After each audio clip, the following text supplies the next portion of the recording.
Hello, I'm Mario Toneguzzi with Retail Insider. Joining me today is Arlene Dickinson, who is CEO of Venturepark and managing partner for District Ventures Capital. Thanks, Arlene, for joining us today.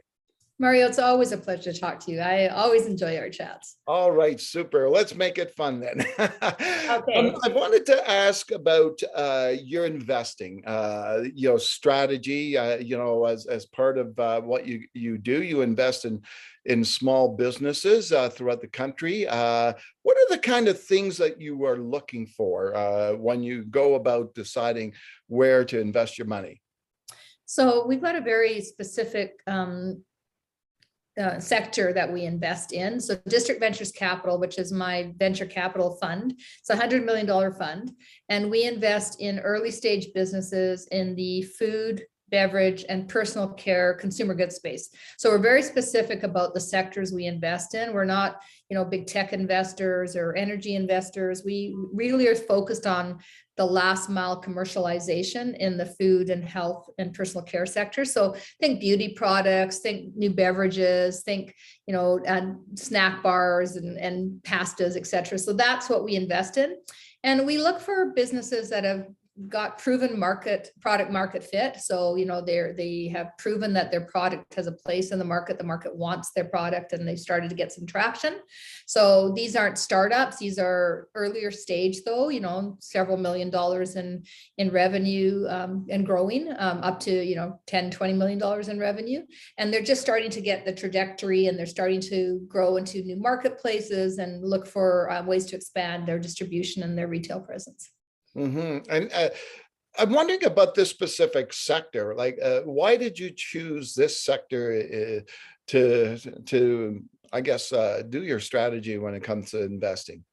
So when I was on, when I was thinking about what I wanted to invest in, and being on Dragon's Den now for like 14 seasons is crazy, but every season, I was seeing all of these food and small entrepreneurial businesses coming on the show, and everybody would say to them, oh, that won't work because you're just going to get squashed by the big guys. And I just kept thinking, Canada's this nation where we are really good at growing, like ingredients, like raw goods and our natural resources, our raw goods, like whether it's oats or, any of the wheats, or like whether it's pretty much everything. We take our raw ingredients and then we ship them to the US or to other countries who turn them into products, and then we buy them back and they make all of the margin on it. And so that didn't make any sense to me, that here we are as a nation with huge expertise in agriculture and health, but yet we're not focused on the last mile commercialization of that expertise.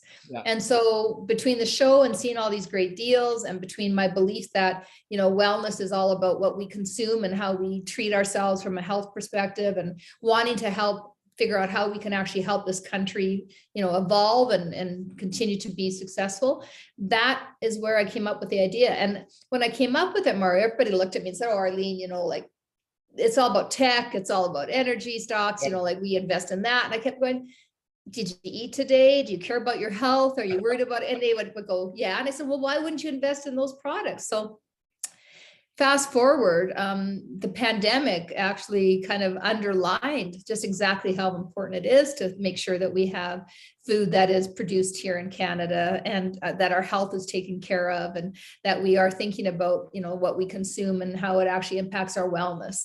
So it was just, our timing was ahead of that, but people now really understand the importance of it. Yeah, I was going to ask you about the pandemic and the impact in this area, but it's obvious that in the last 2 years, because for a number of reasons, including supply chain issues, more people are looking for local product and local things, right? Right. 100%. I mean, everybody's looking, like, not even just supply chain issues, but carbon footprint, right? Like, how far did that travel to get to my grocery store, and the waste issues, and thinking about actually our diets are actually better when we're eating foods that are local to us. Our bodies are actually acclimatized to kind of product that actually is made around us. So I think, there's all sorts of reasons why, this space is actually very important, and that those are just a couple of them. Okay. Now, when you're looking at investing, through District Ventures Capital, or you're looking at, on the show on Dragon's Den, what are the qualities are you looking for in an entrepreneur? Well, we've been deploying the capital in our fund for 5 years now, and I've been on the show for, gosh, I want to say maybe 17 years. It's a long time. And you know, and it's going to sound like just such an obvious answer. It ultimately is the entrepreneur. Because you can have a great product, but if you don't have a good entrepreneur or a great entrepreneur, that product is going to not be successful in the marketplace. There's lots of great products out there. There's lots of good products out there. There aren't a lot of great entrepreneurs. So kind of focusing on their values, their understanding of themselves, being self-aware, being, willing to learn, being, students of their own kind of business and understanding what's going on in their sectors and their spaces. Yeah. And then people who are looking for a win-win, these are all qualities that I look for. So when you look at entrepreneurship these days, obviously we've come through two tough years for a lot of people. What do you think the future of entrepreneurship is in light of all that? And we see a lot of challenges, right? And costs rising in almost everything we do. Say for as a business owner, like what would make somebody want to be an entrepreneur? I think there's something about entrepreneurs, I'm a person who believes that you either kind of have that thing in you that makes you a good entrepreneur or want to be one versus not. I don't think everybody can be one. I don't think everybody should be one. It's a lifestyle. It's really who you are. And so, what do I think about the pandemic and what the impact has been? Well, first of all, I think it's had an enormous impact on female entrepreneurs in a negative sense. A lot of female entrepreneurs who were trying to start their businesses ended up having to stay home to take care of their kids or to deal with their, elderly parents or homeschooling or to take care of the home itself. And especially if they were single moms. So there's been a setback relative to, I'd say, female entrepreneurialism in this country of decades, even females in the workplace, period. Relative to entrepreneurialism overall, though, we still see huge deal flow. We still see a lot of Canadians innovating and thinking about what's possible and actually saying, what, I now that I am working from home, I feel like I have the freedom to do things that I didn't feel like I had before, which is funny because you still could have done it before. But when you're home, you're in a better comfort zone and you're thinking about what's possible. And so we do continue to see it. But listen, government policies around tax, government policies around, helping encourage growth in this country through the right types of funding initiatives that are actually accessible to entrepreneurs. People supporting and helping companies in different sectors than just technology and energy as an example. These are, especially, you're in Calgary, I'm in Calgary, that's all we kind of talk about. And there is another whole, there's a lot of theses on investing in Canada that could be very successful. So clean tech is certainly an energy, out another element of energy. So I'm happy to see that growing as much as it is in Canada and in Calgary in particular. In Alberta, but I do think for us in the food and health space and the consumer goods space, there is an opportunity to think differently than what we have. So are entrepreneurs still going at it? Absolutely. Do we have some setbacks as a result of pandemic? Absolutely. If you were in the food business and the food service industry and you survived the last 2 years, you should get some sort of an award from your community and from the government, because it was so hard to just stay positive and figure out how to pivot and do something so that you can survive it all. People got laid off, people lost their jobs, businesses shut down, but yet there's something about the entrepreneurial spirit, Mario, that continues on, that people just continue to have the tenacity and the persistence that's needed. Now you mentioned, obviously there was a lot of changes with a lot of people in those 2 years. Several businesses, obviously didn't make it for various reasons, but many did. On the flip side, on the positive side, what was it in terms of the businesses that survived? Why did they survive, do you think?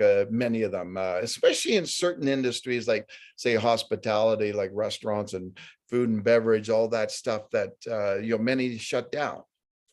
I'd say some of them survived because they started to understand that the back door was as important to them as the front door. In other words, they were able to do like food delivery, where, you know, they were using their kitchens to create meal opportunities to deliver to homes, where a lot of them, you know, if it didn't come in the front door to sit in the restaurant, they didn't quite know how to utilize and take advantage of the back door. But also people who were willing to pivot and change kind of their entire business model.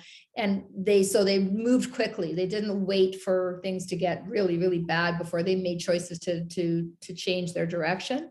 That'd be part of it. Part of it is some of the businesses were just a little more mature. And so, you know, you had the businesses that have been in business for 40 years who shut down because, hey, they went, I've been doing this for a long time and now's as good a time as any to shut it down. True. And so they didn't, you know, the pandemic was an impetus for them to determine whether they wanted to continue in the business. And then some businesses that were in business, you know, 5 or 7, 10 years, who said, you know what, I can carry through this. I can keep going. I can do it. And they had it probably a little easier than the one that were in business only a year when they got hit by the pandemic, you know, so they didn't have the business strength underneath them yet. Just coming back to your investing through District Ventures, any stories you can share about certain companies that you've invested in that you the thought was kind of neat than what they were doing? Oh, we've seen so many great businesses. We've invested in a lot of companies. You know, I'm just trying to think of one that would be, there's one in that's actually from there's two that I'd mentioned. They're both female founders. One of them is from Northern Ontario, a little place called Collingwood. And the founder is a gal named Shelby Taylor. And Shelby was a mom who said, you know, I need to find better solutions for my kids because they had all sorts of challenges with their diets. And so she created a business called Chickpea Pasta. And Chickpea Pasta, excuse me, started literally in her kitchen in Collingwood, in a little town in Northern Ontario. And I believe she's now she's in thousands and thousands of stores across the North America. She's expanded like crazy. She just did a $10 million, you know, round of financing and investment. And she's just done so well. And this is just, it came from a need, and she took that need and she just had the stick-to-itiveness and the right timing and the right, you know, product, and went and built a business. Yeah. And then there's a smaller business in Alberta called Drizzle Honey. Drizzle is Asia, the owner of that business, you know, wanted to think about how do you create a sustainable honey business by making sure that the bees are well taken care of and making sure that you're supporting bee farmers and beekeepers. And how do you do that and create a great product? And she innovated and created a cacao honey and a cinnamon honey and a hot honey and a turmeric honey. She's got these great flavor profiles where she really innovated in a category that for years nothing had ever happened. Honey was honey. Now she's got all these wonderful superfoods she's added. And again, she's had a baby through that process. She's built her business. She's been, you know, really successful. And she's another great example, right? Homegrown here in Alberta. All right. I guess the lesson here is that you have an idea, go for it, right? If you have an idea and you have the belief in yourself and the product tells you that it wants your idea, then go for it. Absolutely. All right. Super. Thanks, Arlene, for joining us today. Anytime, Mario. It's always nice to talk to you. All right. Super. That was Arlene Dickinson, CEO of Venturepark and managing partner of District Ventures Capital. I'm Mario Toneguzzi with Retail Insider. Thanks for joining us today.